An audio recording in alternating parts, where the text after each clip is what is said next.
मदद कृपया इस वीडियो को अंत तक देखें।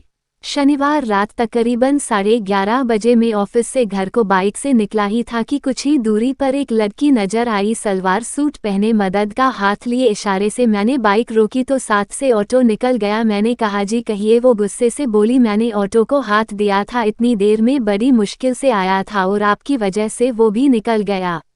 मुझे भी बुरा लगा, सोचा इतनी रात को अकेली लड़की मेरी गलतफहमी की वजह से परेशान हो गई। मैंने तुरंत माफ़ी मांगी और लिफ्ट के लिए पूछा, उसने साफ मना कर दिया। मैंने फिर कहा रात बहुत हो चुकी है और आप अकेली हो, मगर वो तो गुस्साए मूड में थी। मैंने मन में सोचा चलता हूँ यार, फिर सोचा इस वक्त सुनसान सड़क अकेली लड़की, भगवान ना करे कहीं कुछ गलत हो गया तो नहीं, मुझे इसकी मदद करनी चाहिए वरना उस अपराध का दोषी मैं भी होऊंगा जो कि मुझसे अनजाने में हो गया। पता नहीं अब कब ऑटो मिलेगा इसे। मैंने कहा ठीक है, जब तक आपको ऑटो नहीं मिलता मैं यही कुछ दूर खड़ा रहता हूँ, चूंकि गलती मेरी है, मेरी जिम्मेदारी बनती है इसकी।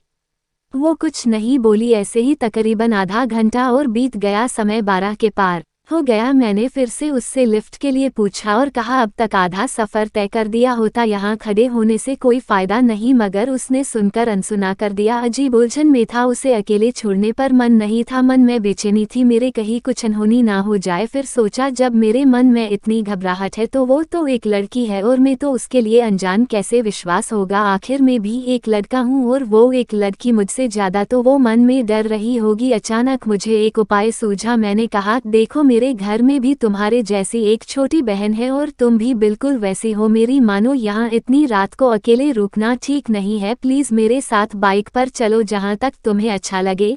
मेरे इन शब्दों से वो कुछ राहत के मूड में आई और बोली आप जाए, मैं कोई ना कोई उपाय कर लूंगी। मैंने कहा मुझे ही यहाँ रुके 1 घंटा होने जा रहा है, ऑटो तो दूर, आदमी भी नजर नहीं आ रहा, प्लीज चलो। मैंने आपको अपनी बहन बोला, फिर भी आप मुझ पर शक कर रही हो, मगर उसने फिर से मना कर दिया। तभी मैंने अपना पर्स खोला और उससे बोला देखो इसमें मेरी फोटो है, पहचान पत्र है, ड्राइविंग लाइसेंस, आधार कार्ड है, इसे अपने पास रख लो, जब अपने घर या किसी सुरक्षित जगह पहुंच जाओ तो लौटा देना उसे। पर्स में आधार कार्ड निकाला और पढ़ा दीपक, हाँ मेरा नाम है, देखो अब प्लीज मना मत करना, घर में तुम्हारे मम्मी पापा भाई बहन इंतजार करते होगे, वैसे कर तो मेरे मम्मी पापा और बहन भी परेशान भी हो रहे होगे तुम्हारे, अब चलो। वह थोड़ा सा मुस्कुराई और बाइक पर बैठ गई। मैंने पूछा कहाँ है तुम्हारा घर, वो बोली आप चलते रहो, जहाँ लगेगा बता दूंगी। तकरीबन 1 घंटा लगातार बाइक चलती रही, वो कुछ नहीं बोली, लगभग 40 किलोमीटर। अचानक बोली बस ही रोक दो और तुरंत एक सड़क से कॉलोनी की ओर जाने वाले रास्ते पर दौड़ पड़ी। चंद मिनटों में वो मेरी आंखों से ओझल हो गई।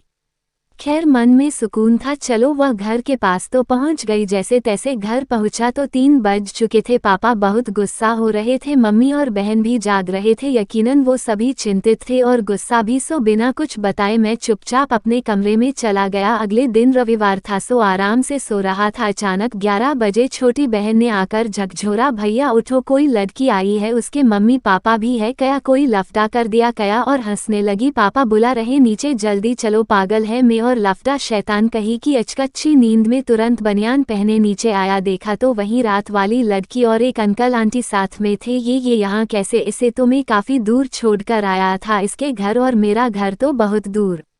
इससे पहले मैं कुछ पूछूं वो उठकर आई और बोली भैया हैरान हो गए ना, मैं यहाँ कैसे, पर्स जिसमें आपका पैन कार्ड आधार कार्ड है उसी से पता लेकर मम्मी पापा के साथ आई हूँ। आपने बीती रात मेरी इतनी मदद की और मैंने आपको शुक्रिया तक नहीं बोला, उल्टा आपके जरूरी दस्तावेज भी ले गई। पहले थैंक यू फिर सॉरी, जैसे आपने कहा था मैं भी आपकी छोटी बहन जैसी हूँ। इसके बाद उसके मम्मी पापा ने मुझे ढेरों आशीर्वाद दिए और काफ़ी देर तक वो मेरी तारीफें करते रहे। फिर अपने यहाँ इसके बाद उसके मम्मी पापा ने मुझे ढेरों आशीर्वाद दिए और काफी देर तक वह भरी तारीफ करते रहे। फिर अपने यहाँ सहपरिवार आने का निमंत्रण देकर वह लोग चले गए। उनके जाते ही पापा ने मुझे सीने से लगा लिया और कहा मुझे गर्व है तुझ पे दीपक, ये कि तुमने एक अच्छे बेटे वाली बात मगर रात को ही बता देता तो अच्छा होता ना, बेकार में तुझे डांटा। मैंने कहा पापा आप भी तो मेरी भलाई के लिए ही चिंतित थे।